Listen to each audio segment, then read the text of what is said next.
watching A Better Day, A Better Life, and we're your hosts. I'm Debbie Givens. I'm Anita Jones. And we're here with one extraordinary individual. I will not use any more superlatives because we could go on all day about this, but Lloyd Strayhorn is here. Lloyd, thank you for coming to the show. Thank you, ladies. You Thanks ladies for coming to the are show. beautiful. Thank you. Okay, let me get that out the way. Well, welcome back, actually. You were with me 2 years ago, and believe it or not, on the I same think day. it was one of your first shows. Yes, it was, And and then thank she you. came on as a guest. Afterwards. And then now a co-host. How times have changed. Yes, they have, and thank you, Anita, actually, for joining me as well. Welcome.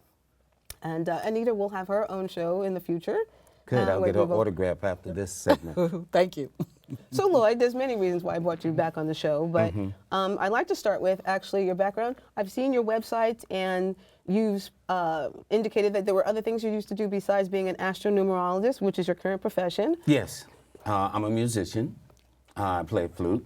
I used to Excellent. sell art, real estate, insurance, advertising space, and music background when you're in the elevators or waiting at a bank online. Wonderful. And now, how did you get to be an astronumerologist? And explain to us that there were two separate things that you brought together. Yes, actually there are two. The most popular of the two, of course, is astrology.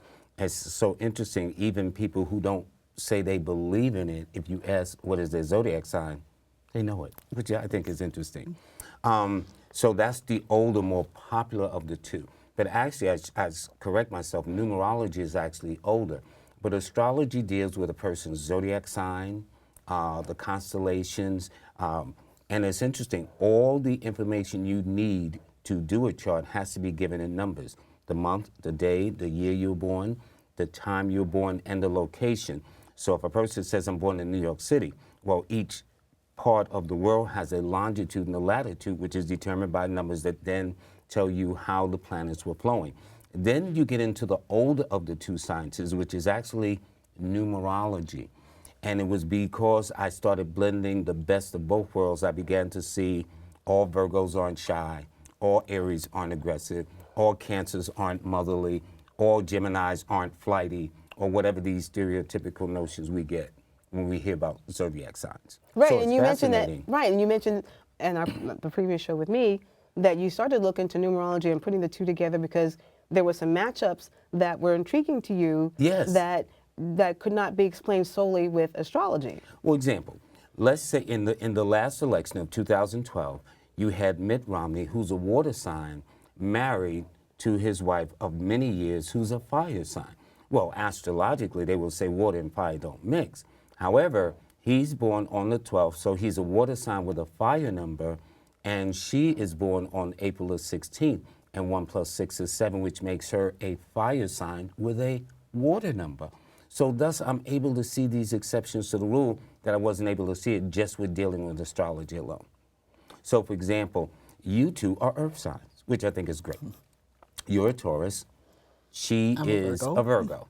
So the other earth one would be Capricorn, which was the engineer that came and set her right next to me, which I thought was interesting. Oh, wow. However, when I look at your numbers, you were born on the 10th, 1 + 0 is 1. She's born on the 28th, 2 + 8 is 10, and 1 + 0 is 1, and 1 rules the sign of Leo. So thus, astrologically, you would attract earth signs, which is Taurus, Capricorn, your sign. The next element friendly to earth signs are water signs, Pisces, Cancer, Scorpio. But when you look at the numbers, you two have an earth sign with fire numbers, and therefore you would draw fire energy to you like Aries and Leo. And that's how I begin to see these exceptions of where supposedly astrologically two signs are supposed to be as like ace boon coons or two bugs in a rug. Right. And then they can't stand each other. Then astrologically you would have signs that say you guys would never ever make it together for umpteen years. And also, not even just relationship-wise, but work-wise.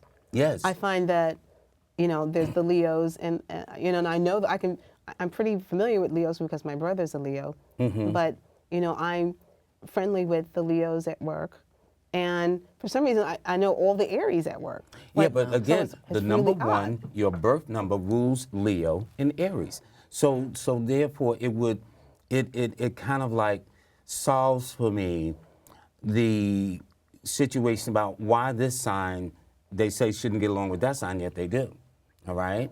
So it makes those differences. And for example, each number has a certain energy. The number 1, your numbers are what are called youthful numbers. So it explains why you ladies don't look your age, feel your age. Right. If you ladies do attract guys that are younger than you, it's interesting. All the time. Yeah, it wouldn't surprise me at all, because 1 is a youthful energy. But Lloyd, it's interesting.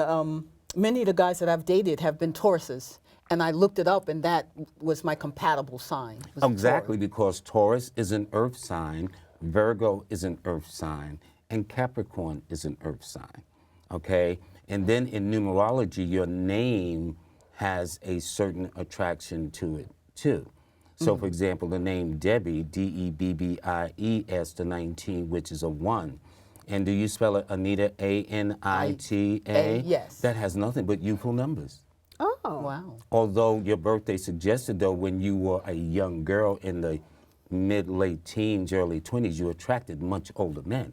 Now, Yes, whether you I dealt did. with I them did. is a whole Wow. other issue. But see, all of this comes about as a result of blending both astrology and numerology together. And that's why I don't need a book. That's why I don't need a computer to look up your birthday. Because once I've gotten the mechanics of it, that's how it works. And I've noticed that my business dealings have been with women that are Tauruses. So I think that's why Debbie and I always got along. We actually met through ice skating. We met at a competition. And a 1 is a competitive number. That's why they will tell you a winner always comes to what number, folks? First. 1. Thank you. And 1s are also career-wise make lawyers. They make doctors. They make scientists. So over and above the competitiveness in which you're met, if one of you two had a desire coming up as a kid of being maybe a lawyer or a doctor or a scientist or entrepreneur, whatever the case is, but one thing is clear, 1s do not take orders well. So they No, wind up being I don't like anybody to managers. Yes, control me. exactly. It's a little rough at work. You know, my people have a certain respect for me, but they're a little bit scared of me, and I don't know what it is I do. But even my boss, you know, I know she's a little bit younger than me. She was curious about my age when my birthday came up last year, but we kind of have this thing where she's like, "Oh, you do whatever you want to do," and da da da da da. Like, and I have she's to. afraid to give you an order. Exactly. So she'll tease me in that sense. You know, she's yelling at me, but she's teasing me. Yeah. And it's like, and I'm apologetic because, you know, I'm not only being, you know, being a Taurus, being logical, but I understand authority, and it's just kind of like if you don't give me the answers, then I'm trying to figure it out. Yeah. You know, can I come in at 1 o'clock? I'll call and make sure I can come in at 1. I can't come in at 1. Okay, fine. And then all these other signs just showed up and didn't call her. She apologized to me yesterday when I came into work. She said, "I'm sorry, I told you not to come in at 1. A whole bunch of people showed up unannounced at 12. So she apologized. But we have this thing where I guess she kind of respects me and she knows I'm good, but it's the kind of thing where she has to put her foot down and say, this is my house and this is how, you know, we're supposed to do it. So I'm trying to follow what she set up, and then she finds that all the younger ones are not doing that. They're showing up at 12 o'clock instead of calling, and then. Well, I tell you this too. One of the things about leadership numbers, such as the numbers you two possesses, part of good leadership is knowing how to be a good follower too. You know, you can't always lead without knowing at some point you've got to follow a process. And I've learned that a lot from skating and also from doing yoga. Like the yoga that I do is called Bikram yoga, and there are 26 postures, and the teacher doesn't demonstrate the postures.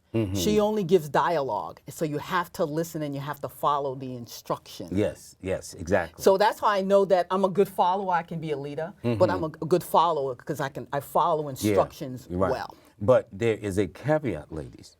It has to be somebody you ladies respect. Respect, exactly. For example, I just couldn't come into a room and says, "Debbie, you come over here and you take that out and throw it away," and she'll I look at want me to know first why. of all like, why? And who are you? No, you're talking to the wrong I Debbie want to because see you're not talking to me. Yeah, the first thing I want to do, I want to see your certifications. Yeah.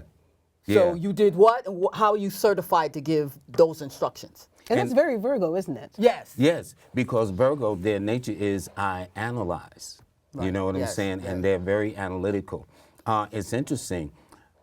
Virgo rules the 6th house, which is the house of health. Taurus rules the second house, house. which is the house of possessions.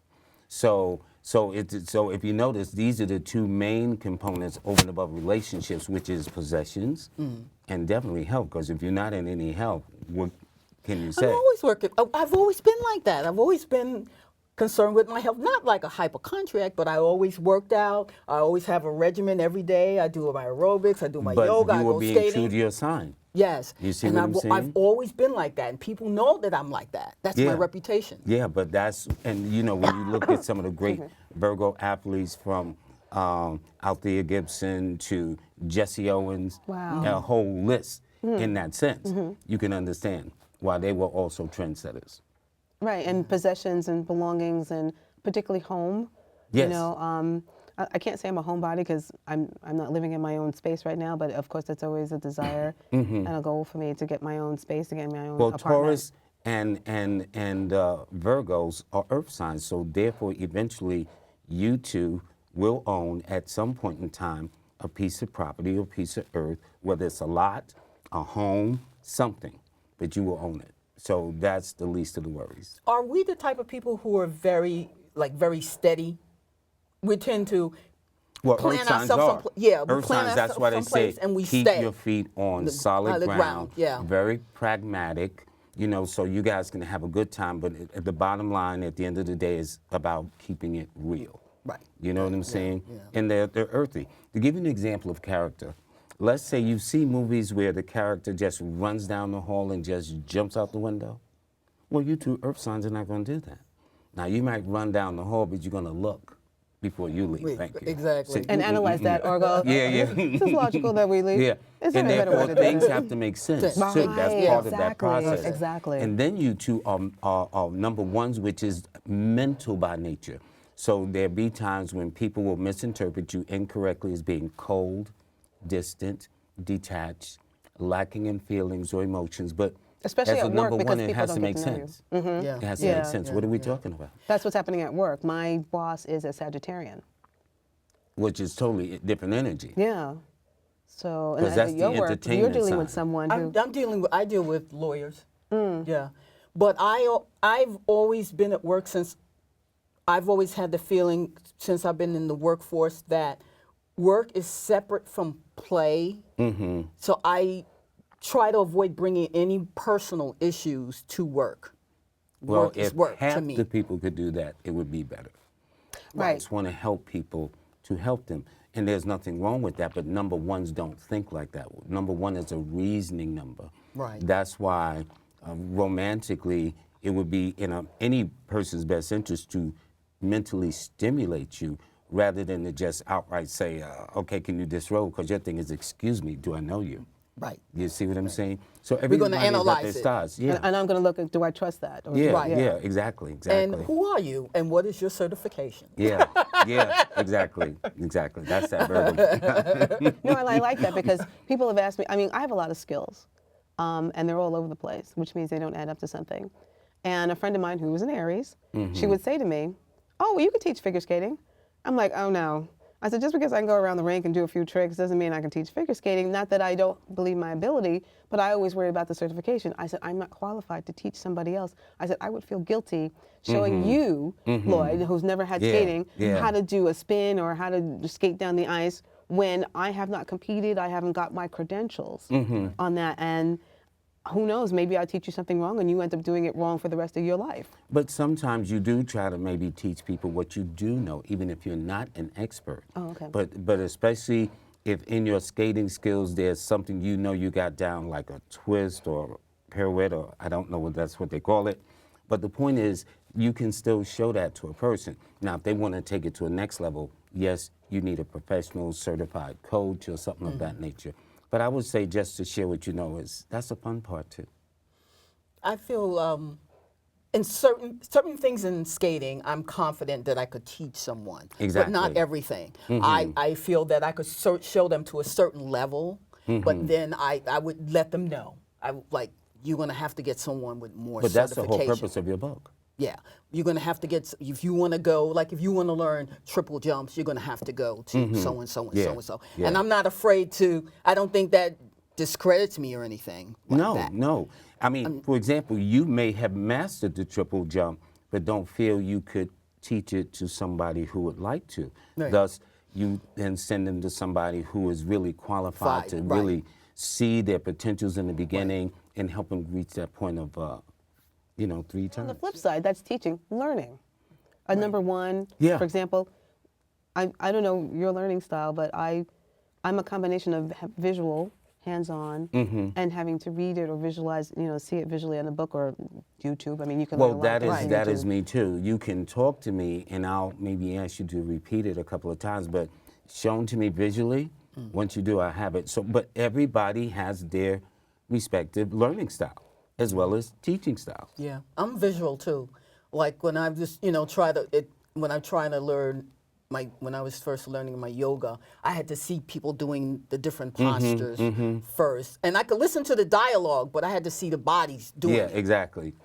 Then you can say I can do And the it. contrast is in Aries. I have a lot of Aries friends, and they're the first ones to tell you they don't pick up the manual, or yeah, they went through class, but they'd rather have just hands-on and figure it out. And they accept whatever they get out of learning, let's say a camera or a software. They accept what they get out of that and the limitation of that versus taking a class and learning the full capacity or possibilities with the software or with the camera. And but me, it'd be like, I got the manual here, I got the product here, everything's spread out. Everything's spread out. But It's like- notice, you are earth signs, which means you will take a practical approach or a common sense approach at how you do things. I mean, practically, when you're talking about an Apple product, they're expensive. None of it's cheap. So you're figuring that if you're going to get the product, you want to know all the bells and whistles attached to it. And then there's some who will just intuitively, because it is also designed as an intuitive device too, in terms of computer products. But it's no substitute for reading the manual. So let's go through the signs briefly. We've talked about Aries here. We've talked about Taurus and Virgo. You're an Aquarian, and we haven't heard much about you, Aquarian. Aquarius is an air sign. In fact, the air and fire signs get along better like the earth and water signs. So you two are earth again, Taurus, Virgo, then there's Capricorn. They would get along better with the water signs. So for example, in the engineering booth, there's a Capricorn and a water sign working right next to each other. You see what I'm saying? But then you would then get a fire sign, which are the Aries and the Sagittarians and the Leos, and they would also do what are best amongst their own elements. If not, the next best set would be air elements of Aquarius and Gemini and Libra. And that's how it works. But this year for Aries, this is a year of quiet reflection, of soul searching. For Tauruses, this is a year where they gotta really get it together. But what they put in is what they're gonna get out. For Geminis, this is their year to have fun. Any legal, semi-legal matters should be resolved successfully. For Cancers, this is their year to make their dreams come true. And with Jupiter, the good luck planet, sitting in their sign up until mid-July, they should do very, very well between now and then. Oh, good. Leos, they're going to be rocking the house. That is our president, a Leo. And it also means number ones. See, because number one governs Leo, all right, or is ruled by the sun. Then when you look at Virgos, they are also, like Gemini, is going to be a fun year for them. A good name, reputation. In fact, Virgos are going through what is called a good luck and prosperity cycle this year, which means, great. yeah, that's what I'm thinking. That's what I feel. And that's the I feel sense. that. Yeah. And believers, they too, like their Taurus counterpart, is really getting their act together, getting themselves structured, dotting those I's, crossing those T's, and not just assuming. For the Scorpios, like Aries, they too are like really questioning the motives of things, why they're doing with this and why they're dealing with that. For the Sagittarians, this is their break-free moment. In fact, numerically, the two signs that go to the head of the class this year are Cancers and Pisces. Those are the ones that get it because this is a water year. Okay. 2 plus 0 plus 1 plus 4 is 7, which is a water number. So it means not only the water signs of Cancer and Pisces and Scorpio, but the earth signs as well. Great. Okay? How is that? Well, earth and water goes together. For Oh, example, okay. let's say you have the seeds of your desires that you want to plant, whatever. The first thing you do is you put those seeds in rich soil or earth. Now, those seeds can stay in that soil for 100 years until you magically come along and water it. So therefore, earth signs, this is going to be a nurturing year for you because we're now in a water element, okay? Oh, In that okay. sense, yeah. Okay. Interesting, because when I interviewed you in 2012, that was the year of the Virgo and another sign. I forgot the other Virgo sign. and Gemini. Gemini, and then the next year was Taurus and Libra. Yes, and if you notice, last year, who became the mayor? Bill de Blasio, a Taurus. And then on the Jersey side, since you live there, a mayor became a Senator, Cory Booker, who's also a Taurus. I know it's just a coincidence. Wow. It's always a Wow. coincidence.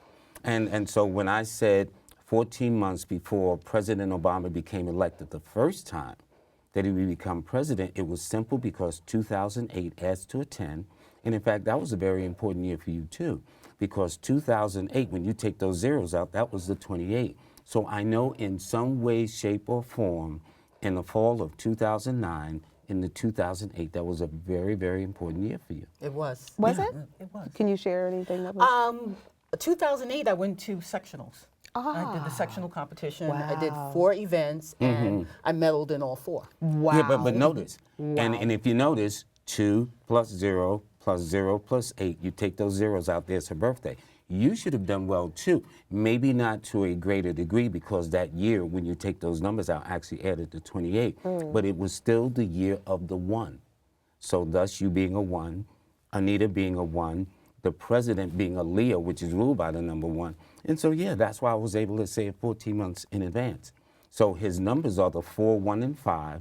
And thus, when the election came around for 2012, because 2 plus 0 plus 1 plus 2 is 5, I was able to make the same prediction. And sure enough, he won the second time.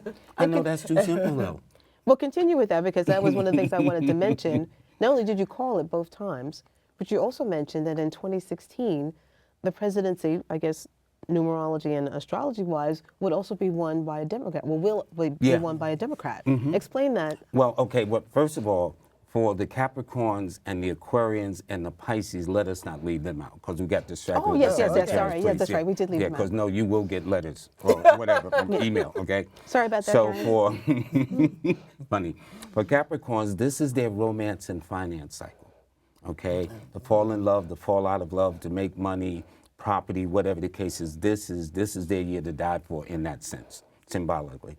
For Aquarians, this is a year of revelation, insightfulness, to be inspired from ideas on high, and to always have that strong sense of humanity, of nurturing, caring, and sharing, which is what we do anyway, because Aquarian is a human symbol. One of the few. Virgo is a human symbol. You are a bull, darling. Oh my God! Okay? Yeah, I know. And I'm an when we see animal. the bull, we don't normally go over there and mess with them, right? We got that much sense. But anyway, We didn't mean to be so intimidating, but we do like to be steady as a rock. you do. And for the last sign, saving the best for last, Pisces, like Cancer, not only is this their year, but it's also a year for them to break new ground and go in new directions and take on new enterprises and ventures and stuff. So it's going to be a very exciting year for them as well. So now you said Virgos is going to be a very exciting year for us. Yes, Also. for Virgos, it's going to be a year of fun, pleasure, flirting. It's going to be a year of expansion. And for you this year, it's going to be good for games of chance. For example, she may go into a convenience store in Jersey and never play lottery at all and say, you know what, give me one of them lottery tickets up there. Ooh! And walk away. So if so, you give Wait a me a minute. call. I want in. No, that's what I said. You give me a call. Meet me in Atlantic City.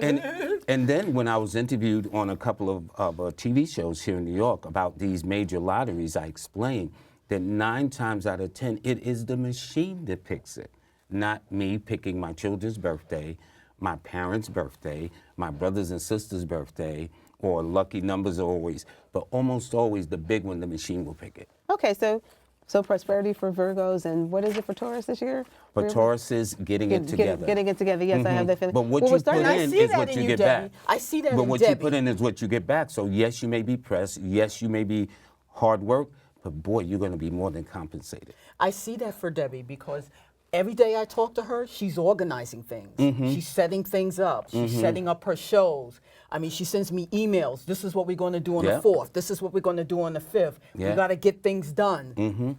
Yeah, because I sense that I'm done with this job, that I go to run off to all the time, instead of doing Well, this. that change is going to come after the summer.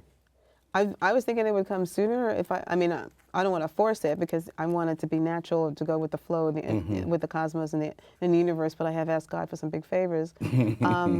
But I do sense enough of this. You know what I mean? Like, it's time. I keep getting. I also follow the cards, the regular deck of cards. I keep getting the King of Diamonds, and the King of Diamonds means business owner. Yeah, diamond deals with money and business and career. Exactly, and I keep getting that card. I've got it at the beginning of the month, 2 months in a row, and I got it a lot last year, and it's like, start your business, start your business. You're not being ruthless enough, get into business. You're going to start between late April, May, because I'm now looking at your personal year, born on May the 10th. So what I did to find your personal year, I took the month, the day you're born, added it to this year. You're in a 4 personal year, so this is a get it together, structured, organized year. Last month, January, should have been a turning point. Right now, there might be some concerns about domestic matters like living space, personal space, stuff of that nature. Yes. In the month of March, excuse me, it indicates that you're going to find that quiet place where you're going to really figure out how you're doing things and where you're going to be making things happen. But it's going to be late April, late March into April, May, and June. By June, you'll be on your own. Okay. Definitely. Very good. So we're running out of time. Lloyd, Yes. I want to thank you for joining us. Thank you. This has been fun. It's been too short, but it's been fun. It's been very enjoyable. Yeah. I had a great time. I hope you'll come back. There's other things to talk about. As beautiful as you ladies are, Oh, thank you. whenever you'll have me.